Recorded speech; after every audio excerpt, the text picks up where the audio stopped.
Hello guys, welcome to my channel. இன்றைக்கி 63வது episode தான் பார்க்க போகிறோம். வாங்க எபிசோட்குள்ளே போகலாம். சாய்க்கா ரூம்குள்ளே வரும்போதே அவ்வளோ ஸ்மெல் வருது. என்னன்னு பார்த்தா ஃபராஸ் தான் அவ்வளோ பர்ஃப்யூம் போட்டிருக்காரு. இவ்வளோ பர்ஃப்யூம் போட்டுட்டு எங்கே போகிறீங்க அப்படின்ற மாதிரி தான் அவள் கேட்குறா. கிளைண்ட் கூட மீட்டிங் இருக்குது அப்படின்ற மாதிரி அவர் சொல்லிட்டு போகிறாரு. சாய்க்காவுக்கும் கொஞ்சம் கொஞ்சமாக அவர் மேலே டவுட் வந்துட்டு தான் இருக்குது. ரஹிலா யாருக்காகவோ வெயிட் பண்ணிட்டு இருக்க மாதிரி தெரியுது. காலிங் பெல் அடிச்ச உடனே ஓடி போய் பார்த்தா சமீனா தான் வந்திருக்காங்க. அவங்கக்கிட்ட இன்றைக்கி வீட்டில் நடந்தது உங்களுக்கு தெரியுமா அப்படின்ற மாதிரி கேட்குறா. என்னன்னு கேட்குறதுக்கு ஆனி இன்னைக்கு காலேஜ் போயிட்டா, ஆயிஷாவுக்கும் உடம்பு சரியில்லை, அவங்க பாப்பாவை கீழே போட்டுட்டாங்க அப்படின்ற மாதிரி சொல்கிறா. சமீனா உடனே கோவப்பட்டு ஆனியை தான் கூப்பிட்றாங்க. நான் உங்ககிட்ட சொல்லணும், இந்த விஷயம் உங்களுக்கு தெரியவே தெரியாது, அவங்க உங்ககிட்ட இதை மறைக்கலான்னு பார்த்தாங்க அப்படின்ற மாதிரி ரஹிலா சொல்கிறா. ஆனிக்கிட்ட இருந்து பாப்பாவை வாங்கி பார்க்குறாங்க. இந்த காயம் எதனால் வந்துச்சு அப்படின்ற மாதிரி கேட்குறாங்க. பெட் கார்னரில் தெரியாமல் பாப்பா இடிச்சுக்கிட்டா அப்படின்ற மாதிரி ஆனி சொல்கிறா. ரஹிலா தொடர்ந்து ஏதாச்சும் சொல்லிக்கிட்டே தான் இருக்கா. ஆனி தானே பாப்பாவோட அம்மா, ஆனால் இவள் பார்த்துக்கிறதே இல்லை, இவள் பாட்டுக்கு காலேஜ் போயிடுறா. ஆயிஷா எப்போ பார்த்தாலும் தூங்கிக்கிட்டே இருக்காங்க, பேசாமல் குழந்தைய என்கிட்ட கொடுத்துருங்க, நான் பார்த்துக்கிறேன் அப்படின்ற மாதிரி ரஹிலா சொல்கிறா. நீ உன்னோட வேலையை மட்டும் பாரு, எங்கள் குடும்பத்தில் நீ பிரச்சனையை உண்டு பண்ணாத அப்படின்ற மாதிரி சமீனா சொல்லிடுறாங்க. ஆயில்மெண்ட் எதுவும் போட்டியன்ட்டு பாப்பாவுக்கு ஆயில்மெண்ட் போகிறதுக்காக தான் சமீனா பாப்பாவை தூக்கிட்டு போயிடுறாங்க. சாய்க்காவுக்கு ஃபராஸ் மேலே டவுட் வந்துடுதில்ல, அதனால் அவர் யாரை மீட் பண்ணுறாங்கன்னு தெரிஞ்சுக்கிறதுக்காக ஃபாலோ பண்ணி பார்க்குறாங்க. ஒரு ஹோட்டலில் தான் ஃபராஸும் அந்த பொண்ணும் மீட் பண்ணிக்கிறாங்க. அவங்க சிரித்து பேசுகிறதையும் சாய்க்கா பார்த்துட்டு தான் இருக்கா. அப்புறம் ரொம்ப கோவப்பட்டு அவங்க என்ன ஆர்டர் பண்ணியிருக்காங்களோ அதையே ஆர்டர் பண்ணி அவளும் சாப்பிட்றா. ஃபெமி அவங்க ஃப்ரெண்டை பற்றி தான் அவங்க வீட்டுக்காரர்கிட்ட சொல்லிட்டு இருக்கா. இவங்ககிட்ட பாருங்கள் எவ்வளோ பெரிய வீடு இருக்குது, கார் இருக்குது, அது இதுன்னு ஃபோட்டோவெல்லாம் காமிக்கிறா. அவர் நான் மதியம் கூட சாப்பிடல, டயர்டாக இருக்குது, ஒரு டீ போட்டு கொடுன்னு கேட்குறாரு. அதை கூட ஃபெமி கண்டுக்காமே தான் இருக்கா. எனக்கு ரொம்ப பயமாக இருக்குது, நீங்கள் கொஞ்சமாக சம்பளம் வாங்குற மாப்பிள்ளையே ஐமனுக்கு பார்த்துருவீங்களோன்ட்டு அப்படின்ற மாதிரி தான் சொல்லிட்டு இருக்கா. என்னோட பொண்ணு கட்டி கொடுக்குற வீட்டில் சந்தோஷமாக இருக்கணும், அவ்வளவுதான். நான் சொல்கிறத நீ கேட்கலாம், நான் இறந்ததுக்கப்புறம் நீ என்னமோ பண்ணிக்கோ அப்படின்ற மாதிரி அவர் சொல்லிட்டு போயிடுறாரு. ரஹிலா ஆலியாவுக்கு கால் பண்ணி தான் கத்திட்டு இருக்கா. எல்லாரையும் வீட்டுக்கு கூப்பிட்ருக்க, என்னை மட்டும் கூப்பிடல அப்படின்ற மாதிரி கேட்டுட்ருக்கா. நான் என்ன பண்ணுறது, நான் உனக்காக பேசி பார்த்தேன், ஆனால் என்னோட மாமியார் ஒத்துக்கல நீ வரதுக்கு. இது என்னோட மாமியார் வீடு தானே, அவங்க சொல்கிறது தான் நடக்கும் அப்படின்ற மாதிரி ஆலியா சொல்லிட்டு இருக்கா. நான் உனக்காக எவ்வளவோ பண்ணியிருக்கேன், ஆனால் நீ எனக்காக பேசக்கூட மாட்டேன்ல அப்படின்ற மாதிரி தான் ரஹிலா சொல்லிட்டு இருக்கா. அப்படிலாம் எதுவும் கிடையாது, நீ எப்போ வேணாலும் ஹபீபை கூட்டிகிட்டு இந்த வீட்டுக்கு வரலாம் அப்படின்ற மாதிரி தான் ஆலியா சொல்லிட்டு இருக்கா. பேசிகிட்டு இருக்கும்போது ஹபீப் வந்துடுறதுனால நான் அப்புறம் பேசுகிறேன் அப்படின்ற மாதிரி ரஹிலா சொல்லிடுறா. ஹபீப் வந்ததும் எனக்கு சாப்பாடு எடுத்துருவா அப்படின்ற மாதிரி சொல்கிறாரு. ரஹிலாவும் சாப்பாடு எடுக்க போயிடுறா. அவள் போனதுக்கப்புறம் அவளுக்கு ஒரு கால் வருது. ஹபீப் எடுத்து யாருன்ட்டு பார்க்குறாரு. ஏதோ சுகாலி அப்படின்ற மாதிரி நேம் வருது. அவர் அந்த ஃபோன் எடுக்கலாமா வேணாமான்னு யோசிச்சுட்டு இருக்காரு. அதோட அந்த சீனை கட் பண்ணிட்டு ஆனி சீனை தான் காமிக்கிறாங்க. ஃபைஸா காயெல்லாம் கட் பண்ணிட்டு இருக்கிறா. அவளுக்கு அது கட் பண்ணுறதுக்கே வரல. எனக்கு வேறு ஏதாச்சும் வேலை கூட அப்படின்ற மாதிரி தான் ஆனிகிட்ட கேட்குறா. உங்ககிட்ட வேறு வேலைலாம் சொன்னால் அதெல்லாம் நீ கரெக்டாக பண்ண மாட்டேன், நீ போய் அம்மாவையும் அத்தையும் சாப்பிட்றதுக்கு கூட்டிகிட்டு வா, பாப்பாவுக்கு வேறு பசிக்கும், நான் வேறு இன்னும் பாப்பாவுக்கு பால் கொடுக்கணும் அப்படின்ற மாதிரி ஆனி சொல்கிறா. அந்த வேலையை வேணால் நான் செய்கிறேன்ட்டு பாட்டிலில் பால்லாம் ஊற்றுறா ஃபைஸா. பரவாயில்ல ஃபைஸா, சின்ன பொண்ணாக இருந்தால் நீ இந்த வேலையெல்லாம் கற்றுக்கிட்ட அப்படின்ற மாதிரி ஆனி சொல்கிறா. அப்போதைக்கு ரஹிலா வந்து அவள் சின்ன பொண்ணாக இருந்தால் என்ன, அவளும் இதெல்லாம் கற்றுக்கணும் அப்படின்ற மாதிரி சொல்கிறாங்க. ஆனி ஃபைஸா கிட்ட எல்லாரையும் போய் சாப்பிட கூட்டிகிட்டு வன்ற மாதிரி சொல்லி வெளியே அனுப்பிச்சிட்டு ரஹிலா கிட்ட, உங்ககிட்ட தான் ஆல்ரெடி இந்த விஷயத்தை பற்றி பேசக்கூடாதுன்னு சொல்லியிருக்கேன்ல, அப்புறம் எதுக்காக இதை பற்றி பேசுகிறீங்க, நீங்கள் நினைக்கிறது ஒருபோதும் நடக்காது அப்படின்ற மாதிரி ஆனி சொல்கிறா. நான் நினைக்கிறத நான் நடத்தாமல் இருக்கவே மாட்டேன் அப்படின்ற மாதிரி ரஹிலா சொல்லிடுறா. அப்புறம் ஆனி செஞ்ச சாப்பாடெல்லாம் சாப்பிட்டு பார்த்துட்டு இதில் உப்பே இல்லை, உப்பு போடு அப்படின்ற மாதிரி சொல்லிட்டு போயிடுறா. ஃபக்கீர் லேட்டாக தான் வீட்டுக்கு வரான். இவ்வளோ நேரம் எங்கே இருந்தால் ஏன் லேட் அப்படின்ற மாதிரி ஆனி கேட்குறா. ஃப்ரெண்ட்ஸ் கூட இருந்தேன், அதனால் லேட் ஆயிடுச்சு அப்படின்ற மாதிரி ஃபக்கீர் சொல்கிறான். லேட் ஆகும்னா கால் பண்ணி எதுவும் சொல்ல மாட்டேன் அப்படின்ற மாதிரி ஆனி கேட்குறா. லேட் ஆகும்னா நான் பிஸியாக இருப்பேன்னு அர்த்தம், ஃப்ரெண்ட்ஸ் கூட இருப்பேன், இல்லை மீட்டிங்கில் இருப்பேன், நீயே தான் புரிஞ்சுக்கணும் அப்படின்ற மாதிரி ஃபக்கீர் சொல்கிறான். இன்றைக்கி வீட்டில் என்ன நடந்துச்சுன்னு தெரியுமா, பாப்பா கீழே விழுந்து அவள் தலையில் அடிபட்டுருச்சு அப்படின்ற மாதிரி சொல்கிறா. சின்னதாக அடிபட்டிருக்கும், பெருசாலாம் ஒன்றும் நடந்திருக்காது அப்படின்ற மாதிரி ஃபக்கீர் சொல்கிறான். சின்ன குழந்தைன்னா பெருசாக எதுவும் அடிபட்டிருக்காது அப்படின்ற மாதிரி தான் எனக்கு கேட்குறா. கண்டிப்பாக பெரிய அடிலாம் ஒன்றும் பட்டிருக்காது, நீ அம்மான்றதுனால சின்ன விஷயத்தை பெருசாக்கி சொல்கிற அப்படின்ற மாதிரி ஃபக்கீர் சொல்கிறான்.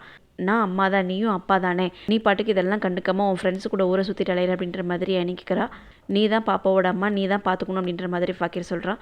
நீ மட்டும் உன் ஃப்ரெண்ட்ஸ் கூட என்ஜாய் பண்ணிட்டு இருப்ப, நான் மட்டும் குழந்தைய பார்த்துக்க முடியுமா, நான் ஃப்ரெண்ட்ஸ் கூட என்ஜாய் பண்ணுறதை தவிர மற்ற எல்லா வேலையும் பார்த்துட்ருக்கேன் அப்படின்ற மாதிரி ஆனி சொல்கிறா. ஃபக்கீர் கொஞ்சம் கூட புரிஞ்சுக்காம, நீ தான் அம்மா, நீ தான் எல்லாத்தையும் பார்த்துக்கணும், என்ன என்ஜாய் பண்ண விடு அப்படின்ற மாதிரி சொல்லிட்டு போயிடுறான். ஃபராஸ் வந்ததுமே அவர்கிட்ட சாய்க்க கத்த ஆரம்பிச்சிட்றா. நீங்கள் யார் கூட பேசிகிட்டு இருந்தீங்கன்ட்டு நான் பார்த்துட்டேன், பிஸ்னஸ் விஷயமாக பேச போகிறேன்னு சொல்லிட்டு உட்காந்து லஞ்சு சாப்பிட்டுட்ருக்கீங்க, ஜூஸு பர்கர் இதெல்லாம் ஆர்டர் பண்ணி சாப்பிட்டுட்ருக்கீங்க அப்படின்ற மாதிரி கேட்குறா. நீ ஃபாலோ பண்ணிட்டு வந்தியா அப்படின்ற மாதிரி அவர் கேட்குறாரு. நீங்கள் அந்த பொண்ணு கூட அப்படி சிரித்து பேசிகிட்டு இருந்தீங்க, இனிமேல் அந்த பொண்ணு கூட நீங்கள் பிஸ்னஸ் பண்ண வேணாம் அப்படின்ற மாதிரி அவள் சொல்கிறா. எங்களுக்குன்னு ஒரு ஆஃபீஸ் கிடையாது மீட் பண்ணி பேசுகிறதுக்கு, கிளைண்ட் கூட ஏதாச்சும் ரெஸ்டாரண்ட்டில் தான் மீட் பண்ணி பேசணும், அவங்க கூட சிரித்து பேசிகிட்டு இருக்கேன்னா, நீ கொஞ்சம் கூட படிக்காதவ, உனக்கு இதை பற்றிலாம் எதுவுமே தெரியாது, இனிமேல் நீ என்னை ஃபாலோ பண்ணக்கூடாது அப்படின்ற மாதிரி அவர் கண்டித்து சொல்லிட்டு போயிடுறாரு. சாய்க்காவுக்கு என்ன பண்ணுறதுன்னு தெரியாமல் தான் கத்திட்டு இருக்கா அவள் பாட்டுக்கு. ஆனி ஜம்ஷித் வீட்டுக்கு போகிறதுக்காக தான் அழகாக ரெடி ஆகிட்டு இருக்கா. ஃபக்கீர் ஆனியவே பார்த்துட்டு இருக்கான். எதுக்காக இப்படி பார்க்குற அப்படின்ற மாதிரி ஆனி கேட்குறா. இல்லை ரொம்ப நாளுக்கு அப்புறம் நல்லா ட்ரெஸ் பண்ணியிருக்க, எப்போ பாரு அழுக்கு ட்ரெஸ்ஸோட தலை கூட செய்வாமல் வேலைக்காரி மாதிரி இருப்பா அப்படின்ற மாதிரி ஃபாக்கிர் சொல்கிறான். வேலைக்காரி மாதிரி இருக்க பிடிச்சிருக்கா இல்லை இப்படி இருக்க பிடிச்சிருக்கா அப்படின்ற மாதிரி ஆனி கேட்குறா. இப்படி இருக்க தான் பிடிச்சிருக்கு, ஆனால் நான் சொன்னதான் நீ கேட்க மாட்டியே அப்படின்ற மாதிரி ஃபாக்கிர் சொல்கிறான். லேட் ஆகுது, நம்ம கிளம்பலாம் அப்படின்ற மாதிரி ஜம்ஷித் வீட்டுக்கு கிளம்புறாங்க. ரஹிலா ஹபீபை தவிர வீட்டில் இருக்க எல்லாரும் ஜம்ஷித் வீட்டுக்கு போயிருக்காங்க. அவங்க ஜாலியாக சாப்பிட்டு என்ஜாய் பண்ணிகிட்டு இருக்காங்க. வீட்டில் இருக்க எல்லாரும் ஜம்ஷித் வீட்டுக்கு போயிருக்காங்க. அந்த நேரத்தில் ரஹிலா ஆயிஷா ரூமுக்கு வந்து ஏதோ ஒரு குட்டி பாட்டில் எடுக்கிறா. அந்த பாட்டில் ஏதோ ரெட் கலர் லிக்விட் மாதிரி தெரியுது. அதை எடுத்துகிட்டு போய் வெளியே எங்கேயோ எழுதி வைக்கிற மாதிரி தெரியுது. மறுபடியும் அந்த பாட்டிலில் கொண்டு வந்து ஆயிஷா ரூம்லேயே வச்சிட்றா. ஆலியா வீட்டிலேருந்து எல்லாரும் வீட்டுக்கு வந்துடுறாங்க. ஆலியா ரொம்ப நல்லா சமைச்சிருந்தான்ட்டு ரொம்ப பெருமையாக பேசிகிட்டு இருக்காங்க. ஆலியா குழந்தையும் பார்த்துக்கிட்டு எவ்வளோ சூப்பராக சமைச்சிருக்கா, நீயும் அது மாதிரி சமைக்க கற்றுக்கோ அப்படின்ற மாதிரி ஃபெமி ஆனியை பார்த்து சொல்கிறா. ஆனி சாப்பாடு வைக்கிறதே ரொம்ப பெரிய விஷயம் அப்படின்ற மாதிரி சாய்க்கா சொல்லிட்டு இருக்கா. நானும் ஆலியாவும் ஒன்றும் கிடையாது, அவங்க வீட்டிலே இருந்து எல்லாத்தையும் பார்த்துக்கிறாங்க, நான் காலேஜ் போய்கிட்டே எல்லாத்தையும் பார்த்துக்கிறேன் அப்படின்ற மாதிரி ஆனி சொல்கிறா. அப்போ நீயும் காலேஜ் போகாத, வீட்டிலே இருந்து எல்லா வேலையும் பார்த்துக்கோ, நான் சொல்கிறது சரிதானே அப்படின்ற மாதிரி சமீனா கிட்ட சாய்க்கா கேட்குறா. அப்படிலாம் எதுவும் கிடையாது, நம்ம ஃபஸ்ட்டு ஒருத்தவங்களோட இன்னொருத்தவங்கள கம்பேர் பண்ணக்கூடாது, ஒவ்வொருத்தவங்களும் ஒவ்வொரு மாதிரி தான் இருப்பாங்க. ஆனி ரொம்பவே சின்ன பொண்ணு, அவளை கம்பேர் பண்ணக்கூடாது அப்படின்ற மாதிரி சமீனா சொல்கிறாங்க. ஆமாம் ஆனி ரொம்ப சின்ன பொண்ணு, அவள் போக போக எல்லாத்தையும் கற்றுக்கோ அப்படின்ற மாதிரி சாய்க்கா சொல்லிட்டு தலை வலிக்கிற மாதிரி இருக்குது, ஒரு டீ மட்டும் போட்டுக்கணுன்ற மாதிரி ஆயிஷா கிட்ட கேட்குறாங்க. ஆயிஷாவும் ஆனியும் உடனே டீ போடுறதுக்காக கிளம்புறாங்க. அங்கே அத்தனை பேர் இருந்தாலும் சமைக்கிற வேலையை ஆயிஷாவும் ஆனியும் தான் பார்க்குறாங்க. சாய்க்கா ரூமில் இருக்க ஜன்னலில் டெத்துன்னு எழுதியிருக்கு. அதை பார்த்ததும் சாய்க்கா பயந்து போய் ஃபராஸை தான் கூப்பிட்றா. பாருங்கள், இந்த வீட்டில் ஏதோ தப்பாக இருக்குது, நான் முன்னாடி இருந்து சொல்லிகிட்டே இருந்தேன், நீங்கள் நம்பவே இல்லை, இப்போ இப்படி எழுதிருக்கு பாருங்கள் அப்படின்ற மாதிரி சொல்கிறா. நான் இதனால் வரைக்கும் நீ சொன்னதெல்லாம் நம்பல, ஆனால் இப்போ தான் எனக்கே ஒரு மாதிரி இருக்குது, இந்த வீட்டில் இருக்க யாரோ ஒருத்தவங்க தான் நம்மளை கொல்றதுக்காக அப்படி பண்ணிகிட்டு இருக்காங்க அப்படின்ற மாதிரி அவர் சொல்கிறாரு. இந்த வீட்டில் சமீனாவும் ஆயிஷாவும் தான் இருக்காங்க, அவங்க எதுக்காக நம்மளை கொல்லணும்னு நினைக்கிறாங்க, இந்த வீட்டில் ஏதோ ஒரு அமானுஷ்யம் இருக்குது, அம்மா இருந்த வரைக்கும் ப்ரேயர் பண்ணிகிட்டே இருந்தாங்க, இது நம்ம வீட்டுக்குள்ளே வரவே இல்லை, இப்போ அம்மா இறந்ததுக்கப்புறம் ப்ரேயர்லாம் பண்ணுறதில்ல, அதனால் மறுபடியும் அது வந்துருச்சு அப்படின்ற மாதிரி சாய்க்கா சொல்லிட்டு இருக்கா. சாய்க்கா அதெல்லாம் பார்த்து ரொம்பவே பயந்து போயிருக்கா. வீட்டில் யாரும் இல்லாதப்ப ரஹிலா தான் அப்படி எழுதி வச்சிருக்கா. ஃபைஸாவுக்கு டெஸ்ட் இருக்கும் போல், சாப்பிடாம கூட அவசர அவசரமாக கிளம்புறா. அவங்க அம்மா சாப்பிட சொல்கிறாங்க, ஆனால் எனக்கு வேணான்ற மாதிரி தான் ஃபைஸா சொல்லிட்டு இருக்கா. சரி, சாப்பிட்றதுக்கு எது வேணாலும் நான் போய் பணம் எடுத்துகிட்டு வரேன் அப்படின்ற மாதிரி சொல்லிட்டு ரூம்குள்ளே போயிட்டு வரதுக்குள்ளேயே ஃபைஸா கிளம்பி போயிடுறா. ஆயிஷா வந்து ஃபைஸா எங்கன்னு கேட்குறாங்க. அவள் கிளம்பிட்டா அப்படின்ற மாதிரி ஆனி சொல்கிறா. கேட்டு வரைக்கும் கூட போய் பார்க்குறாங்க, ஆனால் அவன் நிற்காம ஃபைஸா போயிடுறா. இந்த வீட்டில் யாருமே அப்படி கிடையாது, நீங்கள் 2 பேரும் மட்டும்தான் எப்போ பார்த்தாலும் படிப்புன்ட்டு இருக்கீங்க, எய்மனை பாருங்கள், அவெல்லாம் எப்படி இருக்கா, உங்கள் உடம்பையும் நீங்கள் பார்த்துக்கோங்க அப்படின்ற மாதிரி தான் ஆயிஷா சொல்லிட்டு இருக்காங்க. படிக்கிறது எவ்வளோ முக்கியம்னு இன்னும் கொஞ்ச நாள் போக போக உங்களுக்கு தெரியும், நீங்கள் வேணால் எழுதி வச்சுக்கோங்க, ஒரு நாள் நீங்கள் ரொம்ப பெருமைப்பட போகிறீங்க எங்களால் அப்படின்ற மாதிரி ஆனி சொல்லிட்டு இருக்கா. சாய்க்காவும் ஃபராஸும் நைட்டு நடந்த விஷயத்த சமீனா கிட்டேயும் ஆயிஷா கிட்டேயும் சொல்கிறாங்க. இந்த வீட்டில் பேய் இருக்குது அப்படின்ற மாதிரி ஃபராஸ் சொல்கிறாரு. இந்த வீட்டில் பேய் இருக்கா, என்ன பேசிகிட்டு இருக்கீங்க அப்படின்ற மாதிரி தான் சமீனா கேட்குறாங்க. ஆமாம், அந்த வீட்டில் பேய் இருக்குது, எங்கள் ரூமோட ஜன்னலில் நீங்கள் சாக போகிறீங்க அப்படின்ற மாதிரி எழுதிருந்துச்சு அப்படின்ற மாதிரி சாய்க்கா சொல்கிறா. நான் மேரேஜ் பண்ணிட்டு வந்து ஒரு 20 வருஷம் ஆக போகுது, இது வரைக்கும் நாங்கள் இப்படி ஒரு விஷயத்தை கேள்விப்பட்டதே கிடையாது, உங்களுக்கா அப்படி தோணுது போல் அப்படின்ற மாதிரி சமீனா சொல்கிறாங்க. எங்களுக்கெல்லாம் ஒன்றும் தோணல, அப்படி தான் எழுதிருந்துச்சு, வேணா வந்து பாருங்க அப்படின்ற மாதிரி தான் கூட்டிகிட்டு போய் காமிக்கிறாங்க. அங்கே போய் பார்த்தா எழுதுனதெல்லாம் காணோம், இங்கே தான் எழுதிருந்துச்சு ஆனால் இப்போ காணோம் அப்படின்ற மாதிரி தான் சாய்க்கா சொல்லிட்டு இருக்கா. இந்த சீனை இதோட கட் பண்ணிட்டு ஆலியாவை தான் காமிக்கிறாங்க. ஆலியாவோட மாமியார் ஆலியாவை பற்றி ரொம்ப பெருமையாக தான் பேசுகிறாங்க. நான் கூட உனக்கு ஒன்றும் தெரியாதுன்னு நினச்சிட்டு இருந்தேன், ஆனால் நீ நேற்று ரொம்ப நல்லா நடந்துக்கிட்ட, ரொம்ப நல்லா சமைச்சிருந்தேன், எல்லாரும் உன்னை பாராட்டினாங்க, எனக்கு ரொம்ப சந்தோஷமாக இருந்துச்சு, என்னோட மனசில் நீ இடம் பிடிச்சிட்ட அப்படின்ற மாதிரி அவங்க சொல்லிட்டு இருக்காங்க. எனக்கும் ரொம்ப சந்தோஷமாக தான் இருந்துச்சு, ஆனால் ரஹிலா தான் ரொம்ப கோவமாக இருக்காங்க அப்படின்ற மாதிரி ஆலியா சொல்கிறா. அவள் எதுக்காக கோவமாக இருக்கணும், ஓ அவளை இன்வைட் பண்ணாதனால அவள் கோவமாக இருக்காளா, இதில் கோவப்படுறதுக்கு என்ன இருக்குது அப்படின்ற மாதிரி தான் அவங்க சொல்லிட்டு இருக்காங்க. நீங்கள் சொன்னபடி நான் நேற்று நடந்துக்கிட்டேன், இப்போ நான் சொல்கிறதே நீங்கள் கேட்டு தான் ஆகணும், நாளைக்கு ஹபீபையும் ரஹிலாவையும் வீட்டுக்கு இன்வைட் பண்ணியிருக்கேன், நேற்று என்ன சமைச்சனோ அதே மாதிரி தான் இவங்களுக்கும் சமைச்சு கொடுக்க போகிறேன், ஜம்ஷித்தோட அக்காவை அவர் கூப்பிட்ட மாதிரி நான் என்னோட அக்காவை கூப்பிட்றேன், இதில் எந்த தப்பு இருக்க மாதிரி எனக்கு தெரியலன்ற மாதிரி ஆலியா சொல்கிறா. நீ எப்படி ரஹிலாவை கூப்பிடலாம், அவளாம் இங்கே வரக்கூடாது அப்படின்ற மாதிரி தான் அவங்க சொல்கிறாங்க. நான் முடிவெடுத்துட்டேன், என் முடிவில் எந்த மாற்றமும் இல்லைன்ற மாதிரி அவள் சொல்லிட்டு போயிடுறா. இவளுக்கு ரொம்ப சுதந்திரம் நான் கொடுத்துட்டேன், அதனால தான் இப்படி பண்ணிட்டு இருக்கா அப்படின்ற மாதிரி தான் புலம்பிட்டு இருக்காங்க. அவள் போனதுக்கப்புறம் ஆனி காலேஜுக்கெலாம் போயிட்டு வீட்டுக்கு வந்து காலிங் பெல் அடிக்கிறா. ஆனால் யாருமே கேட்டை வந்து ஓப்பன் பண்ணலை. ரொம்ப நேரம் தட்டி பார்க்குறா, அப்பையும் யாரும் வந்து ஓப்பன் பண்ணலை. ஆனிக்கு பாப்பா அழுகிற சவுண்டு வெளியவே கேட்குது. ரொம்ப பதறி போய் தான் கேட்டை தட்டிக்கிட்டே இருக்கா. அப்புறம் ரஹிலா வந்து தான் ஓப்பன் பண்ணுறா. எவ்வளோ நேரமாக கூப்பிட்றேன், யாருமே வந்து பார்க்க மாட்டீங்களா அப்படின்ற மாதிரி தான் ஆனி கேட்டுட்ருக்கா. வீட்டில் கரண்ட் இல்லை, அப்புறம் எப்படி வந்து திறக்கிறதா அப்படின்ற மாதிரி ரஹிலா கேட்குறா. பாப்பா அழுகிற சவுண்டு எனக்கு வெளியவே கேட்குது, உள்ளே இருக்க உங்களுக்கு எதுவுமே கேட்கலையே அப்படின்ற மாதிரி சொல்லிட்டு போயிடுறா. ஆனி ஓடி வந்து பாப்பாவை தான் தூக்குறா. அவ்வளோ பாசமா அப்படின்ற மாதிரி தான் ஆயிஷா கேட்குறாங்க. பாப்பா அழுகிற சவுண்டு எனக்கு வெளியவே கேட்டுச்சு, ரொம்ப பதட்டமாக இருந்துச்சு அப்படின்ற மாதிரி ஆனி சொல்கிறா. இதை கேட்டு ஆயிஷா ரொம்ப சந்தோஷப்படுறாங்க. இதுதான் அம்மாவோட பாசம், கொஞ்சம் அழுதா கூட அம்மா மனசு தாங்காது அப்படின்ற மாதிரி ஆயிஷா சொல்லிட்டு இருக்காங்க.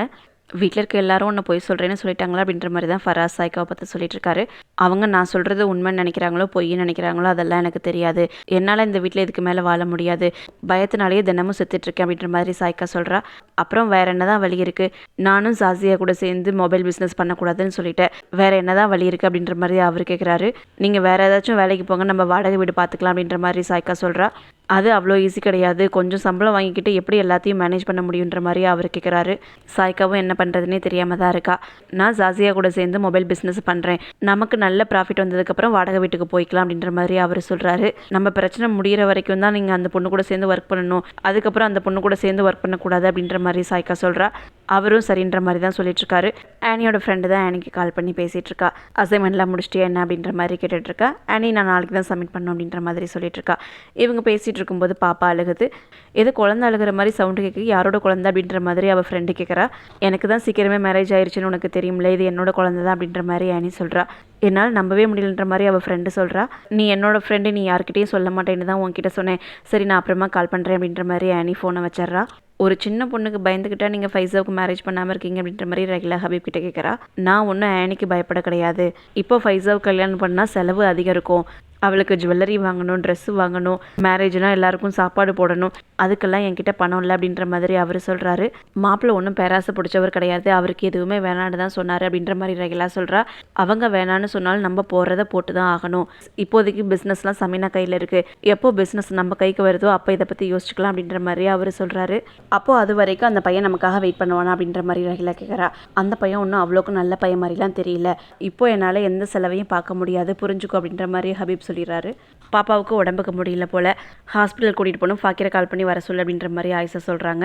ஆனி அவ்வளோ தடவை கால் பண்ணி பார்க்குறா, ஆனால் ஃபாக்கிர் கால் அட்டன் பண்ணவே இல்லை. அதனால் ரொம்ப கோவமாக தான் வாய்ஸ் மெசேஜ் பண்ணுறா ஃபாக்கிருக்கு. நீ ஒரு அப்பான்றதையே மறந்துட்டு சுற்றிட்டு இருக்க, வீட்டுக்கு வா அப்படின்ற மாதிரி ஆனி சொல்லி அனுப்புகிறா. நான் பேசுனது கரெக்டு தானே அப்படின்ற மாதிரி ஆனி அவங்க அம்மா கிட்ட கேட்குறா. உன்னோட ஹஸ்பண்ட் கிட்ட நீ இந்த டோனில் பேசக்கூடாது அப்படின்ற மாதிரி ஆயிஷா சொல்கிறாங்க. ஃபாக்கிர் ஒரு நல்ல அப்பாவும் நல்ல ஹஸ்பண்டாகவும் நடந்துக்கிறதே கிடையாது, அவன் நல்லபடியாக நடந்துக்கிட்டு நான் நல்லபடியாக தான் பேசுவேன். ஃபாக்கிற்காக வெயிட் பண்ணிட்டு இருந்தா அவன் எப்போ வருவானே தெரியாது, நானே தனியாக ஹாஸ்பிட்டலுக்கு போகிறேன் அப்படின்ற மாதிரி ஆனி சொல்கிறா. நீ எப்படி தனியாக போவ அப்படின்ற மாதிரி தான் ஆயிஷா கேட்குறாங்க. இந்த சீனை இதோட கட் பண்ணிவிட்டு ஆம்னாவை தான் காமிக்கிறாங்க. ஆம்னா ஃபாரினில் இருக்கால, அவள் ஃப்ரெண்டுக்கு கால் பண்ணி தான் அங்கே என்ன நடந்துட்டுருக்குன்னு கேட்டு தெரிஞ்சுக்கிறா. ஆம்னாவோட ஃப்ரெண்டு ஃபாக்கிற்கு குழந்தை இருக்கிறதா சொல்லிடுறா. ஃபாக்கிற்கு குழந்தை பிறந்துருச்சா, ஃபஸ்ட்டு கட்டாயப்படுத்தி கல்யாணம் பண்ணி வச்சாங்க, இப்போது ஒரு குழந்தை வேற இருக்குது, அவன் படிப்பை கூட நிப்பாட்டியிருப்பானே, சரி இன்னும் 2 நாள் நம்ம மீட் பண்ணலாம் அப்படின்ற மாதிரி அவள் சொல்லிட்டு இருக்கா. பாப்பாவை தூக்கிட்டு ஆனியும் ஆயிஷாவும் தான் ஹாஸ்பிட்டல் போயிருக்காங்க. அங்கே ஒருத்தவங்க ஆனியை பார்த்து இது உன்னோட குழந்தைய அப்படின்ற மாதிரி கேட்குறாங்க. ஆமான்ற மாதிரி தான் ஆனியும் சொல்கிறா. இந்த சின்ன வயசுலேயே உனக்கு மேரேஜ் பண்ணி வச்சுருக்காங்க, இது மாதிரி விஷயம்லாம் கிராமத்தில் தான் நடக்கும்னு கேள்விப்பட்டிருக்கேன், இப்போ சிட்டிலேயே இப்படி நடந்துட்டுருக்கு, உங்களுக்கு உங்கள் பொண்ணு பார்த்தா பாவமாக தெரியலையே அப்படின்ற மாதிரி ஆயிஷாவை பார்த்து கேட்குறாங்க. ஆயிஷா எதுவுமே சொல்லாமல் ஆனியை கூட்டிகிட்டு உள்ளே போயிடுறாங்க. இன்னும் எத்தனை நாளைக்கு தான் இதே மாதிரி நடந்துகிட்ருக்கோம், சமீனா ரொம்ப ஓவராக பண்ணிகிட்ருக்காங்க, அவங்க நடக்கிறதே ரொம்ப திமிராக இருக்குது, இப்போல்லாம் என் கூட உட்காந்து பேசுகிறதுக்கே டைம் இல்லைன்னு சொல்லிட்டு இருக்காங்க, இதுக்கு முன்னாடி இந்த வீட்டில் ஒரு வேலைக்காரி மாதிரி இருந்துகிட்டு இருந்தாங்க, இப்போது ஓனர் ஆகிட்டாங்க அப்படின்ற மாதிரி ஃபேமி சொல்லிட்டுருக்கா. அவ்வளோதான் சமீனாவோட டைம்லாம், இனிமேல் அவங்க பழையபடி எப்படி இருந்தாங்களோ அதே மாதிரி மாற போகிறாங்க அப்படின்ற மாதிரி ஹபீப் சொல்லிட்டு இருக்காரு. இதோட இந்த எபிசோடு முடிச்சிட்டாங்க. உங்களுக்கு இது மாதிரி வீடியோஸ்லாம் பிடிச்சிருச்சுன்னா மறக்காமல் சப்ஸ்கிரைப் பண்ணிட்டு பாருங்கள். நெக்ஸ்ட் எபிசோடில் சந்திப்போம். தேங்க்யூ ஃபார் வாட்சிங்.